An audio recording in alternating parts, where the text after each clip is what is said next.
ഒരുപാട് നാളത്തെ പ്രാർത്ഥനയുടെ അനന്തരഫലമായിട്ട് ഉദരത്തിലുരുവായ തലമുറകൾ നിമിത്തം യഹോവയുടെ സന്നിധിയിൽ ഓടിച്ചെന്ന് റിബേക്കയമ്മച്ചി പ്രാർത്ഥിച്ചൊരു പ്രാർത്ഥനയാണ്, ഇങ്ങനെയായാൽ ഞാൻ എന്തിന് ജീവിക്കുന്നു.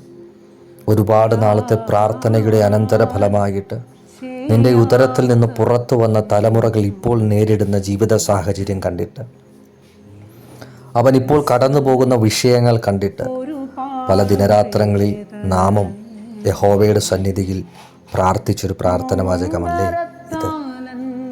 എൻ്റെ തലമുറയുടെ ഇങ്ങനെയൊരു സാഹചര്യം കാണുവാനാണോ ഞാൻ ജീവനോടെ ആയിരിക്കുന്നത്?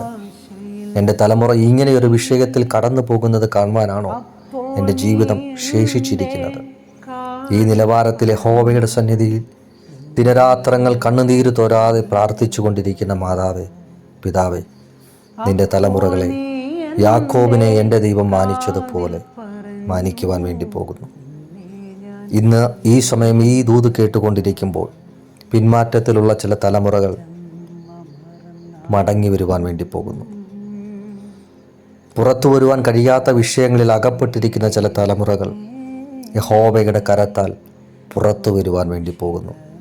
ഇങ്ങനെ ആയാൽ ഞാൻ എന്തിന് ജീവിക്കുന്നു എന്ന് നീ നോക്കി പറഞ്ഞ ജീവിത സാഹചര്യം, ഞാൻ ജീവിക്കുന്നത് യഹോവയുടെ സാക്ഷ്യം പറയുവാൻ വേണ്ടിയാണെന്ന് ഉള്ള നിലവാരത്തിൽ വരും ദിവസങ്ങളിൽ സ്വർഗം മാറ്റുവാൻ വേണ്ടി പോകുന്നു. വിശ്വസിച്ച് ആമേൻ പറയുക. കർത്താവ് അതിനായിട്ട് നമ്മെ സഹായിക്കുമാറാകട്ടെ.